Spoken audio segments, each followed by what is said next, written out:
Peace and shalom, Israel. Before we start the lesson, hit the notification button because we upload lessons every week and I don't want you to miss a single one of them. Like, comment, subscribe, and if there's a topic you would like for us to cover, we'll see what we can do. So until next time, cue the music.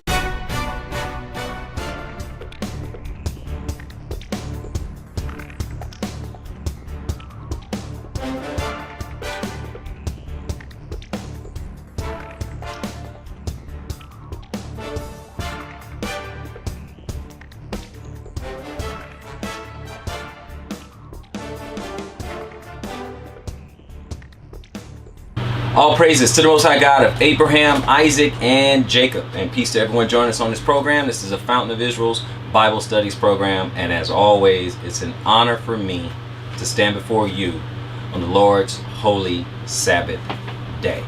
Now, we are going to continue in our series, the fruit of the Spirit, right? And we're going to deal with the works of the flesh on this one. And obviously, if you guys have been following along for the last few weeks, we've been taking our text from Galatians chapter 5, right?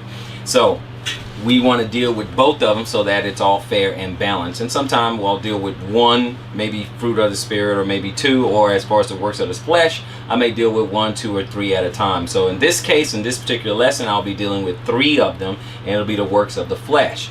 And those three are wrath, strife, and sedition. And we're going to look behind the words, see what they mean. And please understand that the meaning could change a little bit going from Greek and Hebrew, right? Greek or Hebrew or Aramaic. We have to look at the different meanings behind it, and we'll explore those definitions here shortly. So with that being said, we're going to jump right into our lesson. And as we've been doing for the last few weeks, we have been starting in Galatians chapter 5, and we're going to go to verse 20, right? So we're going to go to Galatians chapter 5 and verse 20, and this is where we find the scriptures that we're dealing with today. So Galatians chapter 5 verse 20, and it says idolatry, and it's talking about the works of the flesh. It says idolatry, witchcraft, hatred, variance, and emulations. Now, if you've been following along this series, you've already seen the lessons relating to those: the idolatry, the witchcraft, hatred, variance, and emulations, right? So in this one, we're going to deal with wrath, strife, and seditions. Wrath, strife, and sedition. So with that, we're going to look at the definition. This is the Greek definition of wrath, which is the Greek 2372, right? And it's thumos, right? Thumos, right? Which is passion, angry, heat, anger forthwith boiling up and soon subsiding again. Okay, so you're going to get very passionate and angry, right? The second definition is glow, ardor, the wine of passion. Inflaming wine. Some people are, what you call raging drunks. They get angrier the more that they drink. It said, which either drives the drinker mad or kills him with his strength, right? And that's if you just completely overdo it. And then in the Strong's, is passion as if breathing hard. So, when someone's all puffed up, and when we say, someone's, taking in all that air and breathing hard, it's because they're, they're boiling over. They have wrath. Okay, fierceness, indignation, and wrath. Okay, so we want to go ahead and take a look at those so we can understand what we're dealing with. And when we get the opportunity, we're going to look at it in the Hebrew as well. Right now, we just did it in the Greek, right? So we said wrath.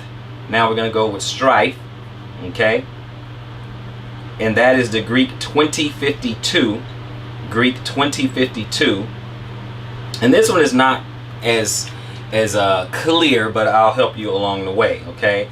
Electioneering or intriguing for office. Okay, apparently in the New Testament, a courting distinction, a desire to put oneself forward, a partisan, a fraction spirit which does not disdain low arts, or partisanship or fraction. Okay, basically in the Strong's, it is contention. Okay, properly intrigue, that is a faction or contentious or strife, right? Starting contention. Okay, when you can feel the tension in the room, causing trouble. That's what we're doing as far as context. Okay, so just have that contention to cause trouble. Want trouble is like when you go, man, I can't even remember the last time I even went to a club, but when there's just trouble brewing, right? There's a lot of contention in there, a lot of tension in the room, and you can see certain people who all they're doing is they're looking for trouble. They just want to fight. They want an altercation or something like that. So we're going to look at that one, and then last but not least, we're going to look at sedition, right? Sedition, which is the Greek 13:7, and that's dissension and division.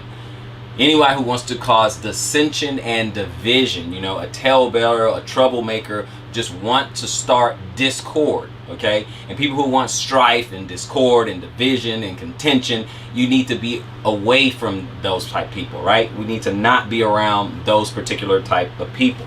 So we're going to look at, we're going to go to Genesis 49 first. So we're going to go to Genesis 49, Genesis chapter 49, and we're going to look at the first 7 verses, okay? Genesis 49, the first 7 verses. It said, "And Jacob called unto his sons and said, Gather yourselves together, that I may tell you that which shall befall you in the last days.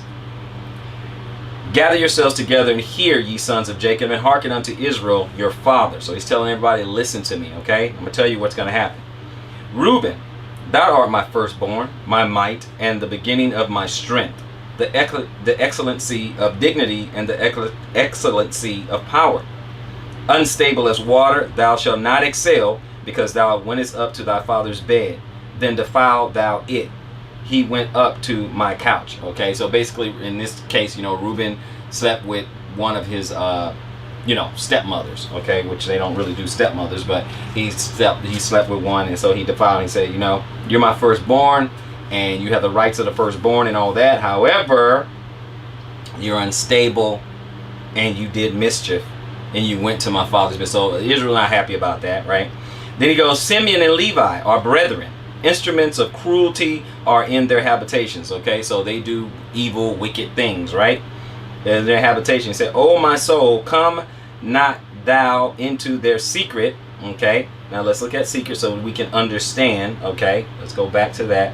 Secret in the Hebrew is 5475, and it means council or assembly, circle, their company. So don't come into their company, don't come into their assembly. Okay, so right there he says, "Come not thou into their assembly," or their company, "unto their assembly. My honor be not thou united, for in their anger they slew a man, and in their self-will they dig down a wall." Okay, so they got mad. So in their wrath, because we're talking about anger, you know, wrath is anger, they slew a man, and in their self-will they dig down a wall. They did this on their own accord. "Cursed be their anger, for it was fierce, and their wrath, for it was cruel. I will divide them in Jacob and scatter them in Israel." Okay, so that is what happened. Okay, Simeon, Levi, okay, you know, all of Israel, and he's prophesying, all right? Jacob is at Israel, I should say, is actually prophesying of what's going to happen to his sons, but he's talking about all the rest of us. So we have a lot of wrath and cruelty. I mean, we judge each other more harshly than we do the other nations. Every time, you know, you look at some of the videos, yeah, we see people, you know, cursing out people, you know, on the street corners and stuff like that, but we go harder against each other. And one of the things that we have to remember is that when it comes to the cursing, the scattering was part of the curse.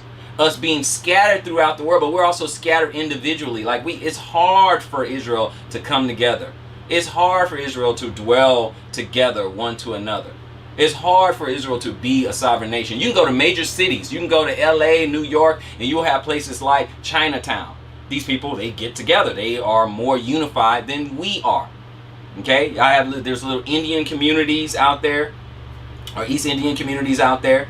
You know, the natives also, they pretty much stick together as well. All the other races, all the other nations tend to kind of stick together and deal with each other and live in harmony and push each other up.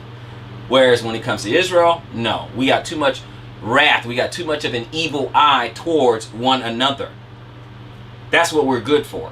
Okay, so he's just saying, curse be their anger, for it is fierce, and their wrath, for it is cruel. I will divide them in Jacob and scatter them in Israel. Now we can keep reading and going forth, but I was just wanting to make that particular point on that. So let's go to Ephesians chapter 4. Ephesians chapter 4, and I just want verses 26 and 27. Ephesians chapter 4, 26 and 27. He said, "Wherefore, putting away lying, speak every man truth with his neighbor, for we are members one of another. Be ye angry and sin not. Let not the sun go down upon your what? Wrath. And then of course in 27, I started in 25, so 25 through 27. It said not to give place to the devil, because he's going to use that against us. We keep forgetting that us being apart and separate, because we say real quick, we see what the other nations do. We see what they do to us. We see the temperature right now, okay? But what do? We come together sometime, but not on a wholesale basis. We come together now because of this whole BLM and the protesting and all that. We do. We band together for a limited amount of time. We're used to being separated. We're used to being scattered. We don't want to work together. We don't want to live together. How many times you hear someone, well, I don't trust brothers. I don't know. I don't trust them. I can't like that. I can't deal with them like that. Because we're mad and we have imparted a curse. We're going to have an evil eye towards your brother. This wrath, strife, contention, division. All these are works of the flesh, and we somehow, some way, we got to figure out how to get that off of us. We have to figure out how to get that out of us. This is works of the flesh. We're not supposed to be living according to the flesh, and yet we still do. We still do. So we're going to continue. Let's go to James 1:16. Go to James 1:16, and we'll stop at 20. 16, he said, do not err, my beloved brethren. Every good gift and every perfect gift is from above, and coming down from the Father of lights, with whom is no variableness, neither shadow of turning. Okay, let's look at variableness, right? Which is the Greek 3883. Variation or change, because he said, I'm God, I change not, right? So no variation, no change, no variableness, neither shadow of turning. Of his own will begat he us with the word of truth, that we should be a kind of first fruit of his creatures. Kind of a first fruit, what we're supposed to be, right? Wherefore, my beloved brethren, let every man be swift to hear, slow to speak, slow to wrath. For the wrath of man worketh not the righteousness of God. Because a lot of people, they get all puffed up and they get, they think they're so just because of their wrath, they're so justified. I feel this emotion, I feel this passion so strongly, I must be right. It is justified. Now, mind you, there is a righteous indignation out there. Sure, I'm not saying you can't get angry, because I can hear you guys through the camera. I hear somebody saying, well, even Yeshua, even Christ, even Jesus, he got mad. He turned over tables. He had whips and stuff. I understand that. But that's righteous indignation. That's right. So make sure when you have your wrath, make sure that it is righteous. And then regardless of the kind of wrath, don't sit there and just let it boil over day after day after day after day, because it does not bring the righteousness of God. So yeah, there are times where hey, to everything there's a season. If you've been listening to me long enough, I say that there is a fair and balance. Yeah, there's some times where you get angry. There's times when I'm angry. Doesn't mean every time I'm angry, I'm right. So we want to make sure that it's a righteous anger. We want to make sure of that. Because when we're angry, do we not make mistakes? Do we not wait a minute, hold on. We say something, do something that we shouldn't have done, we need to take back. And just remember, some things you can't take back. That's why for the wrath of man worketh not the righteousness of God. Because some stuff you're going to do foolishly and be upset and make rash decisions in your wrath, in your anger. You're going to do something that you wish you hadn't done. I'll ask this question to you now. Have you been so angry you did something that you wish you didn't? You wish you could take back because you did it out of anger? So that's the point, brothers and sisters. That's the point. We do it all the time. We do it all the time. So we're talking about wrath. All right. Let's go to Exodus 32. Exodus 32. We're actually talking about all of it, but let's go to Exodus 32. We're going to start at 1, and we're going to read all the way up to 22. Okay. Exodus 32, chapter 32. And we'll read up to 22 starting at 1. Now let's look at this, because Moses had a type of righteous indignation, right? He had a good reason to be upset. Okay? Now, and when the people saw that Moses delayed to come down out of the mount, the people gathered themselves together unto Aaron and said unto him, Up, make us gods, which shall go before us. For as for this Moses, the man that brought us up out of the land of Egypt, we wot not what is become of him. We don't know. He's been gone so long, we have no idea when he's coming back. We don't know what's going on. So make us gods. Basically what they did to Aaron. Now Aaron obviously is outnumbered, a little nervous. He's like, man, they're pressuring me, because I'm supposed to be basically babysitting Israel while Moses is up communing with the Most High and getting these 10 commandments. Verse 2, and Aaron said unto them, Break off the golden earrings which are in your ears of the wives of your sons and of the daughters, and bring them unto me. Okay? And he said, all the people break off the golden earrings which were in their ears, and brought them unto Aaron.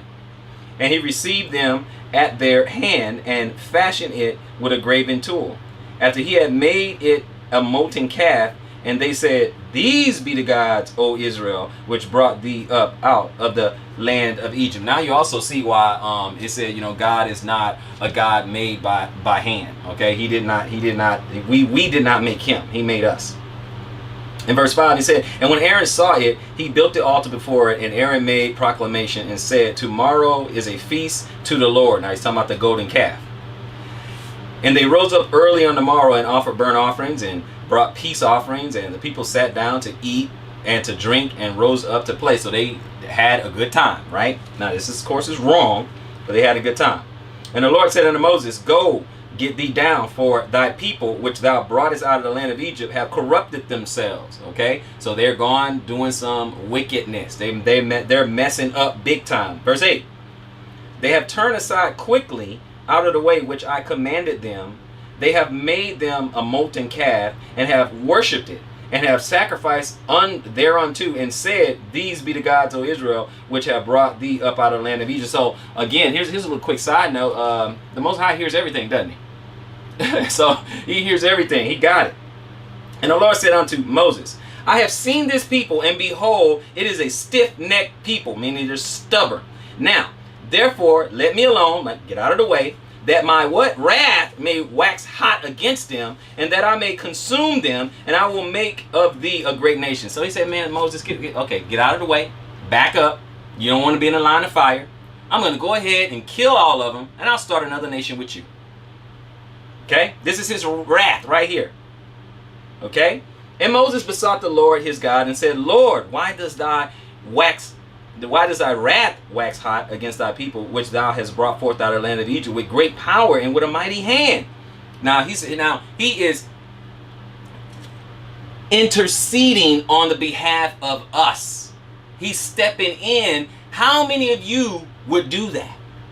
Okay, let's going to continue. Remember, he says, remember Abraham, Isaac, and Israel, thy servants, to whom thou swarest by thy own self, and said unto them, I will multiply your seed and the stars of heaven, and all this land that I have spoken of will I give unto thy seed, and they shall inherit it forever. So he said, now remember your promise, Abraham, Isaac, and Israel, right? Remember your promise. Now, if he would have wiped out all Israel and built from Moses, then all we would have is Levi. That's all we would have. We wouldn't have 12 tribes. All we have was Levi. So he said, but look what you promised. Okay, so he just reminding him of his promise, right? And then he said, and the Lord repented. He changed his mind of the evil which he thought to do unto his people. Okay, he changed his mind. And Moses turned and went down from the mount, and the 2 tables of the testimony were in his hand. The tables were written on both of their sides. A lot of people don't even realize that. They see all these depictions of, the 10 Commandments on the 2 tablets and don't realize it was written on both sides. The tablets had writing on both sides, right? So it was more than just the 10, but that's for another time. Okay? Were written on in 16. And the tables were the work of God, and the writing was the writing of God graven upon the tables. And when Joshua heard the noise of the people as they shouted, he said unto Moses, there is a noise of war in the camp. So Joshua wasn't even right there with the people at the time. He was outside the camp, right? So he was probably, you know, somewhere near. He wasn't where Moses was, because nobody can go with Moses. But he wasn't in the camp, because he said, I'm hearing the noise of the people. It sounds like war over there in the camp, right? Even though they were just partying. And he said, it is not the voice of them that shout for mastery, neither is it the voice of them that cry for being overcome, but the noise of them that sing do I hear. Okay. And it came to pass, as soon as he came nigh unto the camp, and that he saw the calf and the dancing, and Moses, what? Anger waxed hot, and he cast the tables out of his hands and brake them beneath the mount. He threw the tablets on the ground, and they broke apart, and it broke apart. He was upset. This is a righteous. This is righteous. This is okay. This anger is okay. And he took the calf which they had made and burnt it in the fire, and ground it to the powder, and strawed it upon the water, and made the children of Israel drink of it. Whoa! And Moses said unto Aaron, What did this people unto thee, that thou hast brought so great a sin upon them? Like, what did you do? And Aaron said, Let not the anger of my Lord wax hot. Okay, this is his brother. He said, Thou knowest the people that they are set on mischief. And he said, Come, Moses. Come on, man, Moses. You know how they are, man. You know how they are. They just insisted they were going to do what they want to do, man. They pressed up on me. What else could I do? And then he just began to tell them that what they were going to do. So mischief. Okay, I want to look at mischief, which is the Hebrew 74:51. Okay, bad, evil, disagreeable, malignant, unpleasant, displeasing, worse than, sad, unhappy, evil.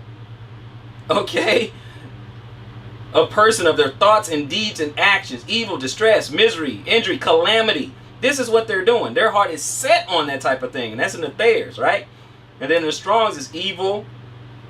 Okay, and bad, calamity, affliction, adversity, noisome, not pleased, sore, wretchedness, wrong, trouble. I think we get the picture. This is our legacy. This is our legacy. But now do you see why it's a work of the flesh? This wrath, this anger, this strife, sedition or division and contention.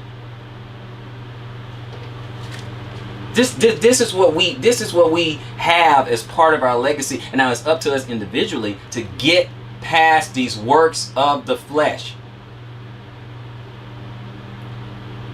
Like I said, sometimes, yeah, we're going to experience certain emotions. I get it. You're not supposed to let it rule you, because that's when you're going to make a mistake or give place to the devil. Amen. That's what we're talking about. Don't allow your emotions to be in the driver's seat. Don't allow your wrath to be in the driver's seat all the time. You got people just mad all the time. They wake up in the morning with their fist balled up. They're just mad all the time. We just gotta calm down a little bit. Numbers chapter 11. Let's go to Numbers chapter 11. I'm going to start at verse 1. I want to look at a couple things here. Verse 1, and I'll go through 13. So Numbers 11, 1 through 13. It said, And when the people complained, it displeased the Lord, and the Lord heard it, and his anger was kindled, and the fire of the Lord burnt among them and consumed them that were in the uttermost parts of the camp. So on the outside of the camp, he just started killing all them. And the people cried unto Moses, and when Moses prayed unto the Lord, the fire was quenched. Okay, this is you see how the Lord deal with Moses. Had a real personal relationship where Moses can come pray and say, please, Lord, stop that. This was a true man of God here. In verse 3, and he said, And he called the name of the place Taborah, because the fire of the Lord burnt among them. And the mixed multitude that was among them fell a-lusting. And the children of Israel also wept again, and said, Who shall give us flesh to eat? Okay, so now they're hungry. Okay, we know they backbite, they murmur. We already know. We know the tales of what happened in Israel. Okay, we're hungry, we're thirsty, we're out here, we're gonna die. The backburn and the murmuring, all this. That's why Moses was so vexed. He was just like, man, Lord, did I give birth to all these people? Why did you putting way too much on me than I can bear? So we understand why he say that, right? why he said that. And then verse 5 said, we remember the fish which we did eat in Egypt freely, the cucumbers and the melons and the leeks and the onions and the garlic. But now our soul is dried away. There is nothing at all besides this manna before our eyes. We used to have all this good stuff. Now remember, you're talking about they were in slavery and hard bondage. But now they look back and they're like, oh, well, look at the we had fish, all the fish we wanted. We had the melons and the cucumbers and the garlic. We had all this good stuff, and now we're out here starving. We don't have anything, well, except the manna. But we don't have anything. See, we can't even appreciate what we have, what's before us. Can't appreciate the fact that you were in slavery. You cried out to a God. The God of Israel answered, got you out. Appreciate that if you obeyed the plagues, all those plagues that was on Egypt didn't affect you, the ones who obeyed. You don't appreciate that, oh, okay, you were thirsty, got water from a rock. You don't appreciate that he gave you all these things, fed you, protected you while you were in the wilderness. Until you rebelled against him, of course. Can't appreciate that.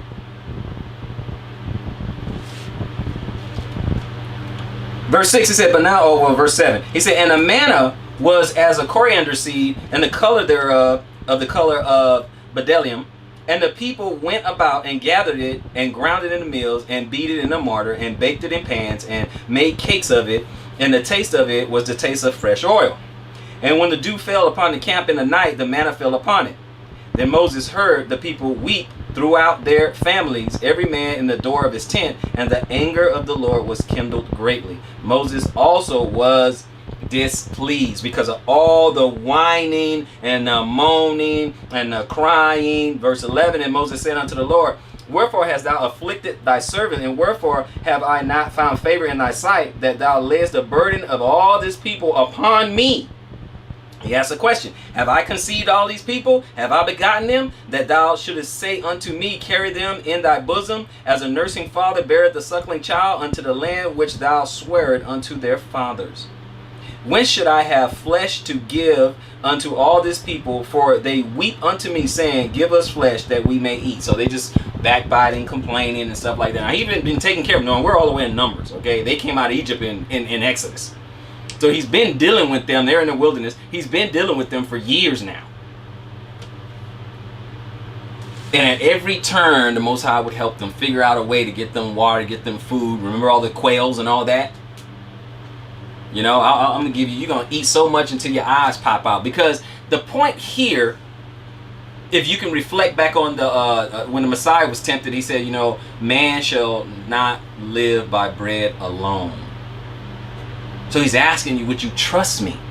I got you. Would you trust me? I gave you everything. It's just like when the Messiah was talking about, you know, remember the lily of the fields. Remember, you know, the animals. The Most High, he takes care of the animals. He gets them food. And we've already read accounts where he fed them when it seemed like there was no food. When there's no water, no food, all of a sudden, boom, there's manna. He's like, just could you stop complaining long enough? First of all, I've already been taking care of you like I said I would. If you just trust me, if you just obey my voice. But could you stop complaining for 5 minutes? Because now my wrath is kindled against you. His wrath is kindled just because they're backbiting and murmuring. Rebellious. Set on mischief. But again, this is a righteous wrath. You messed up. Somebody, they may have a right to be a little upset.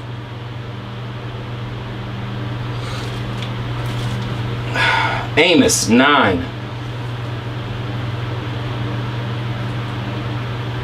If anybody's anger is righteous, it's going to be the Most High. Amos 9, 1 through 6.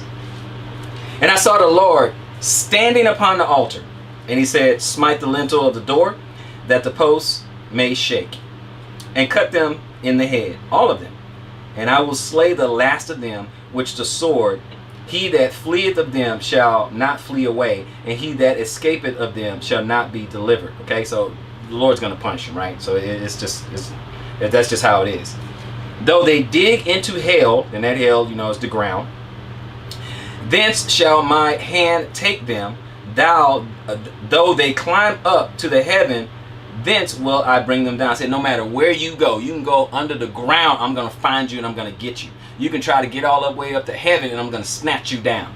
No matter what you do, I'm going to get you, right?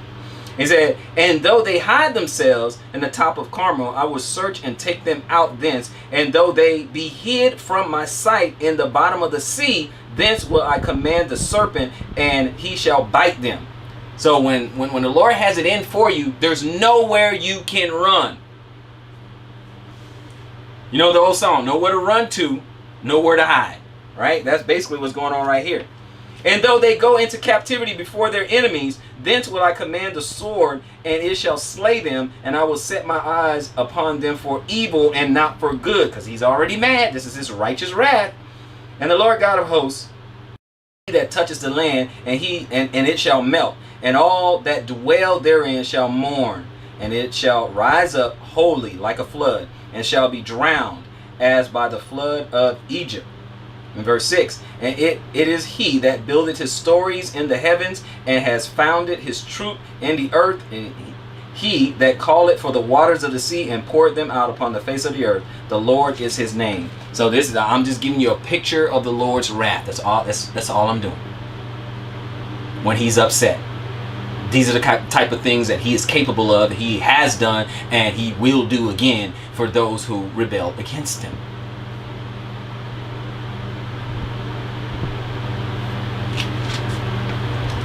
Now there's a difference between his wrath and our wrath. There's a difference. Okay? So we're going to start transitioning a little bit towards the strife part of this whole thing, right? So let's try transitioning a little bit. I just want to show a difference between his wrath and our wrath. And Moses, the 2 times that I showed you when he was angry, he had a right to be. That was right. That was righteous right there. It's like, man, look, the Lord did all this, and you guys want to go back the other way. What is wrong with you people? That's basically his sentiment. So Proverbs 22 and 10. Let's go to Proverbs 22 and verse 10. Let's look at this, because we're talking about strife and what contention, right? He said, cast out the scorner, and contention shall go out. Yea, strife and reproach shall cease. So let's look at contention, which is 4066 in the Hebrew, which means strife, brawling, discord. That's what it means. Okay? Now, if we look at strife, which is 1779 in the Hebrew, judgment, dispute, strife. Okay, so that's what we got. Please, strife, judgment, all that. All that is going to go away. If you get the contention, like if someone is very contentious, get them out. Get them out. And then you walk in a room and you feel that tension. Somebody's in there setting everybody else on edge, having that contention is so thick you can cut it, right? But magically, when they leave, everything seems to be better. That's that air of contention right there, right? So we have Proverbs 13. You're still in Proverbs, but go to 13. We've all experienced it, okay? Proverbs 13, we're going to jump around. I'm going to read verse 3. Proverbs 13, he said, and he that keepeth his soul keepeth his life, but he that opened wide his lips shall have what? Destruction. Okay, I'm going to jump to 5. A righteous man hateth lying, but a wicked man is loathsome and cometh to shame. Now, I read those 2 to get to verse 10. Only by pride cometh contention, but with the well advised is wisdom. Okay? Because some people have humongous egos. They don't care how other people feel. They don't care about the destruction they leave in their wake. People who themselves might cause discord and contention. They'll come in, light a grenade, throw a grenade in the room, cause trouble, and walk away. But the well advised is wisdom. But the well-advised is wisdom. We still got another proverb there. And I want 17 and 14, right? Okay, and he says what? The beginning of strife is as when one letteth out water. Therefore leave off contention before it be meddled with, before you get caught up in it. You see how it's a work of the flesh, and it's giving us advice not to be this way? See, I want to put it out there. I want some of you guys to understand and realize, do you really think this is the type of stuff that's going to be in the kingdom? Do you really think your unrighteous wrath is gonna fly in the kingdom? You really think that? That's not gonna fly. If you're quarrelsome and you're a brawler and all that, that's all you want to do, looking for a fight. You really think that's gonna fly in the kingdom? That's gonna make it in paradise? Because if it did, it wouldn't be paradise. It wouldn't be the kingdom. So I ask you, do you really think that you want this wrath and this strife and this sedition and all that? Now, I know you got some Bible scholars out there and they say, oh, well, the kingdom is going to be, you can look upon the carcass of those. Yeah, they messed up. And the Most High is doing that. I'm talking about your wrath and your strife and your contention, your division and decision.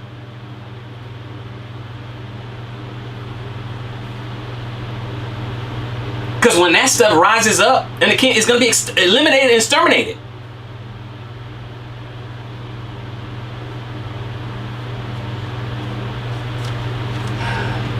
We all got some work to do. We all have work to do. Go to Proverbs chapter 18. I'm going to jump around a little bit on that. Okay? I'm going to start in verse 6. Talking about strife and contention. It said, a fool's lips enter into what contention, and his mouth call it for strokes. Deserve to be beaten. You ever seen anyone who they just run their mouth, and you're thinking to yourself, if they just stopped talking, they wouldn't be getting beat like that. If they just stopped talking, you ever seen any of that? You know what? If they just control their tongue, they wouldn't be in so much trouble, so much hot water. That's what this means. A fool's lips enter into contention, and his mouth call it for stroke, because his mouth wrote a check his body cannot cash. Do we understand this? But that's what we do. That's what a fool does. We're going to drop down to 18. Let's read 18 and 19. The lot causes contentions to cease, and parteth between the mighty. And 19. A brother offended is harder to be won than a strong city, and their contentions are like the bars of a castle. So a brother offended, he's upset, man gets so mad, so upset, he's offended. It's hard to reason with this person. It's hard to win them back over. It's hard. Now, we're supposed to go and try to win our brother back. Don't get me wrong, but this particular scripture is saying it's hard. It's hard. Once a brother is offended or something, especially when you don't know that you offended them, and then they're upset and they're mad and they thinking they have all these narratives running in their head, and you're like, what did I do? What happened? Now, you may have offended them, but you may not even know you offended them, and now they're mad, and now all of a sudden you have an enemy out there you didn't even know you had, because this contention spirit, this spirit of strife. Think about it. If you wanted it to be better, let's say a brother offended you or whatever, and you don't let him know, you're supposed to go let him know. You say, hey man, listen, unless you just want to feel that way. See, that's the difference. Unless you just want to feel that way. Hey man, you said such and such. What exactly did you mean by that? Because I took it this way. Did you mean it this way? Or you did this or you did that. Why'd you do that? What's going on? You're supposed to go to that brother, unless you just want to feel that way. Work it out, or unless you just want to feel that way. Me, I don't want to be PO'd at my brother. I don't want to be PO'd at my brother. Now, if I'm not mad or whatever, I don't worry about it. But if I am upset, then I'm like, okay, well, look, let me go ahead and let's deal with this. Because I'm upset. I can't deal with my brother if I'm mad at him. If I can't, you know. This is what I'm talking about, brothers. We got to get it together. We have got to get it together. Let's go to Jeremiah chapter 15. Okay? Because this is where Jeremiah feels some regret.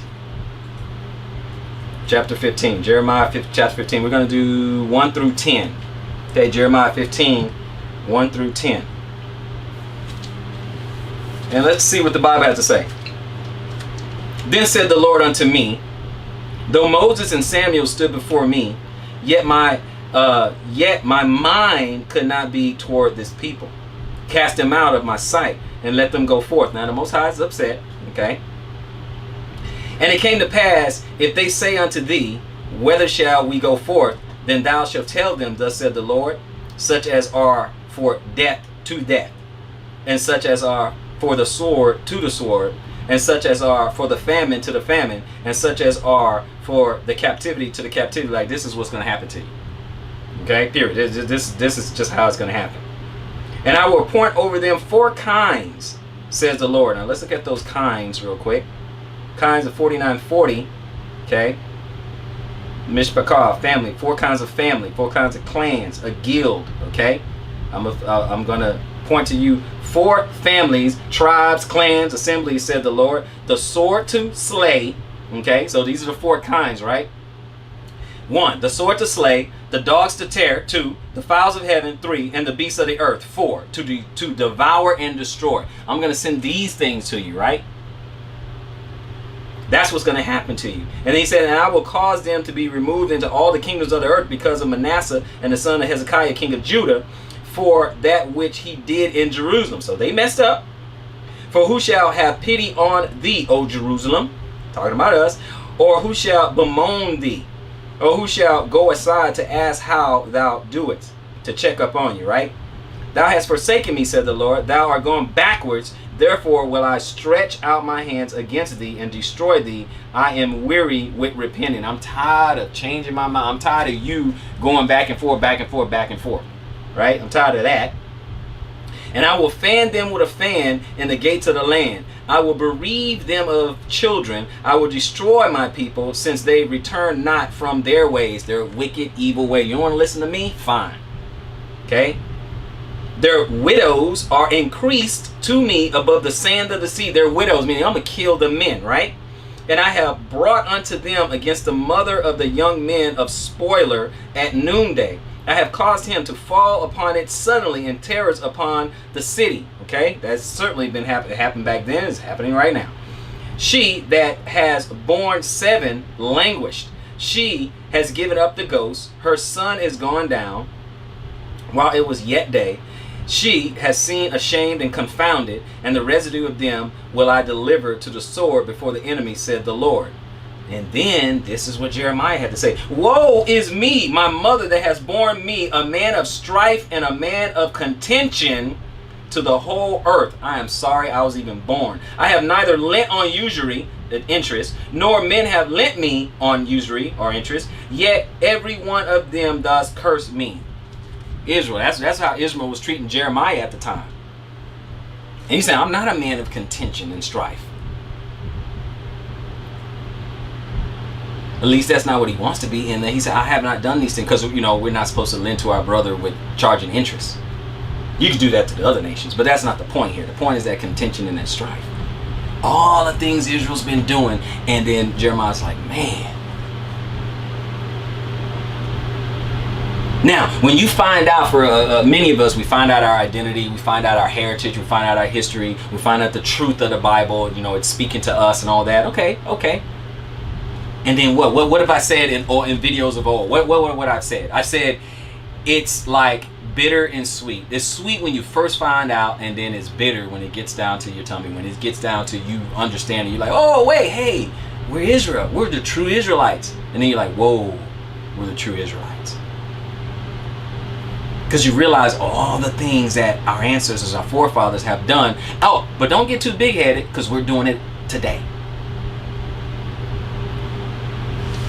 We're full of wrath. We're full of strife, we're full of contention and division. Sedition.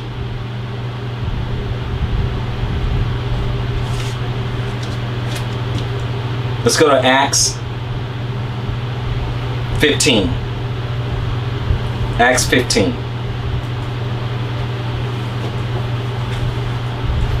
And we want to get 35 through 39. Acts 15, 35 through 39. 35 says, Paul also and Barnabas continued in Antioch, teaching and preaching the word of the Lord, with many others also. And some days after, Paul said unto Barnabas, let us go and visit our brethren in every city where we have preached the word of the Lord, and see how they do. And Barnabas determined to take with him John, whose surname was Mark. But Paul thought not good to take him with him, who departed from them from Pamphylia, and went not with them to the work.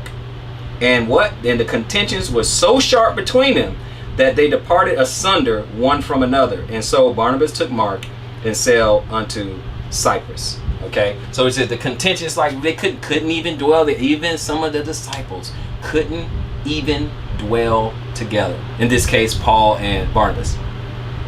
No. Now, for whatever reason, I don't know, because they were supposed to be preaching the same thing and be of one mind and all that, right?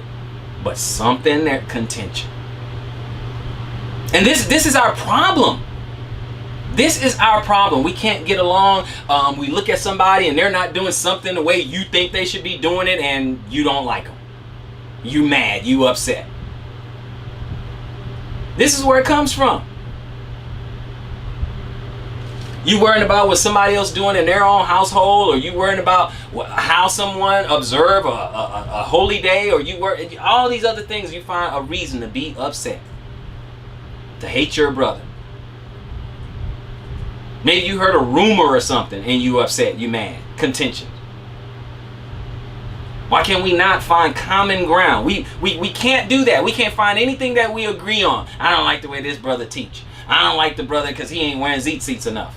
I don't like this brother because he can't grow a beard. Strife, contention. We find any reason in the world, just anything.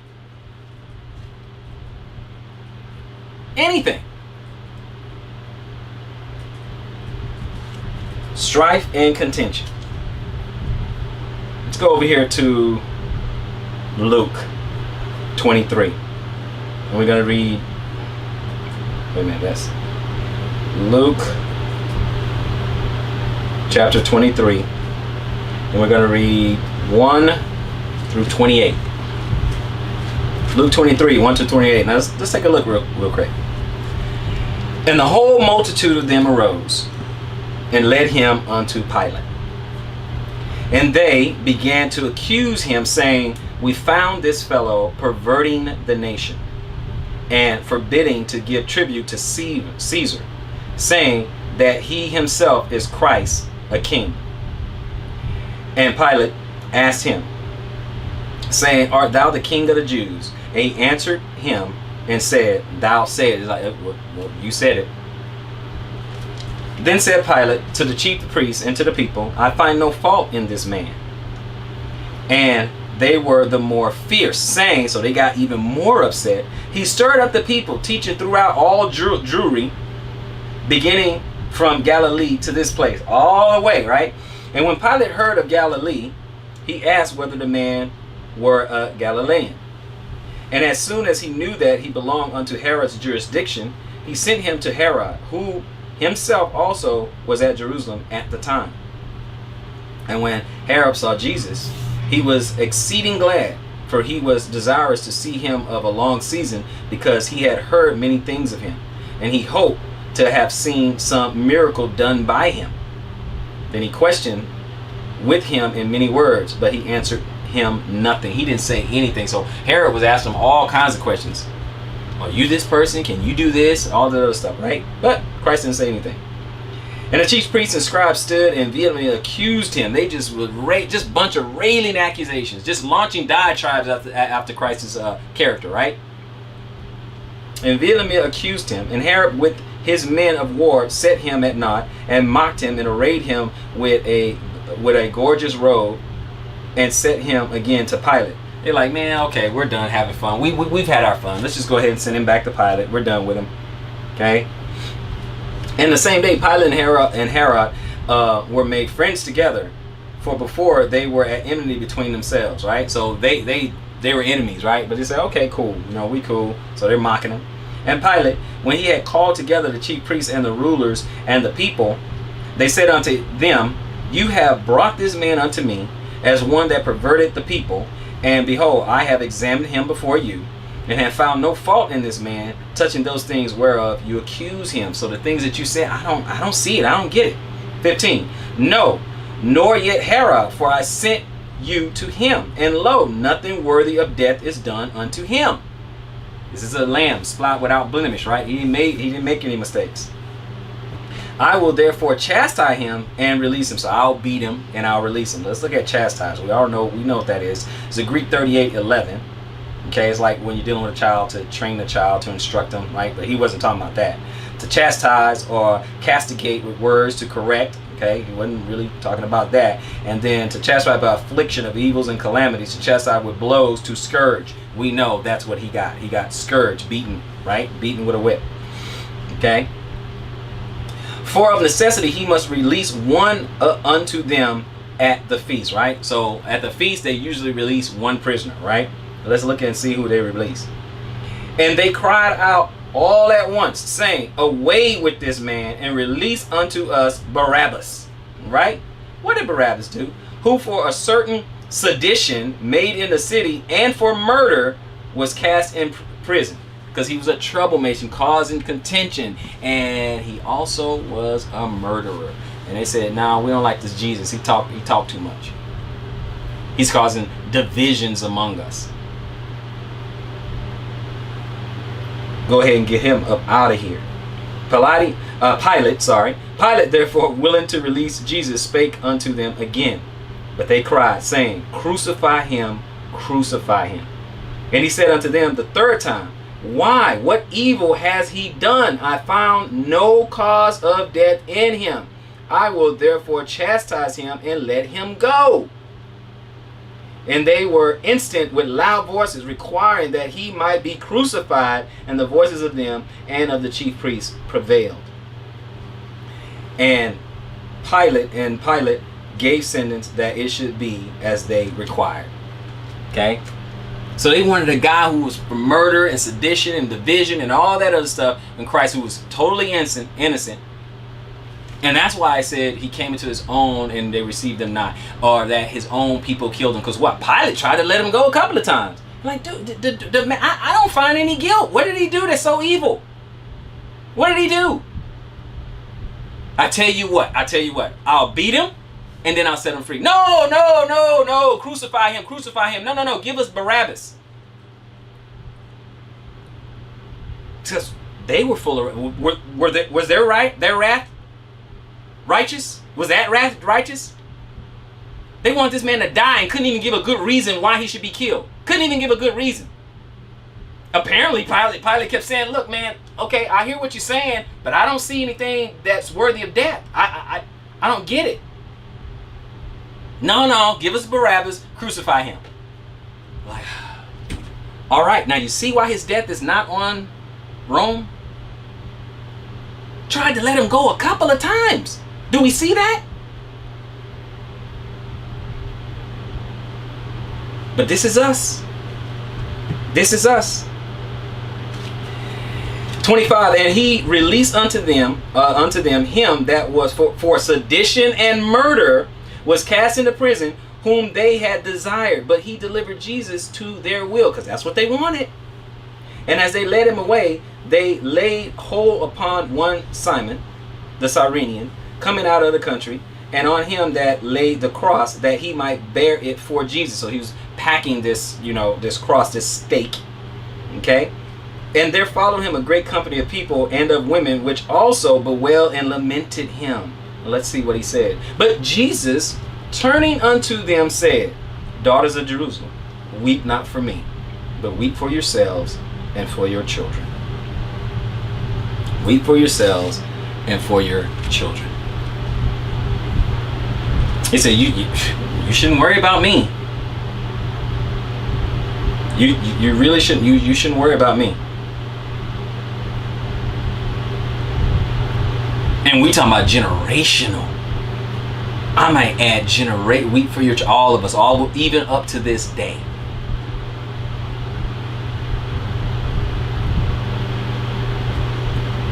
So was their wrath righteous? Let's go to one more place and close it out. James chapter 3. James chapter 3, and we're going to start at 13. He said, "Who is a wise man endued with knowledge among you? Let him show out of a good conversation his works with meekness of wisdom. But if you have bitter envying and strife in your hearts, glory not and lie not against the truth. This wisdom descended not from above, but in earthly, sensual, devilish," talking about, that strife, that evil in your heart, right? That comes, is not from above. It's earthly, sensual, devilish. "For where envying and strife is, there is confusion and every evil work." Are we understanding? Okay? And every evil work. But if I went one more, and he said, "But the wisdom that is from above is pure, then peaceable, gentle, and easy to entreat, full of mercy and good fruit, without partiality and without hypocrisy." In 18, he said, "And the fruit of the righteousness is sown in peace of them that" what? "Make peace." So this is how you know you're walking in the Spirit. Those who are led by the Spirit of God are the sons of God. It is they that are the sons of God. But what are we doing, people? What are we doing?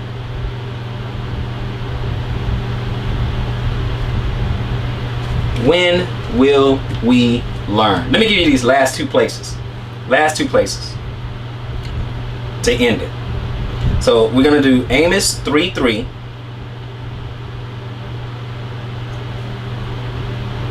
Amos 3:3, which says, "Can two walk together except they be agreed?" We have to agree on something. We have to find some common ground. We got to find something, right? And then let's end it with Psalms 133.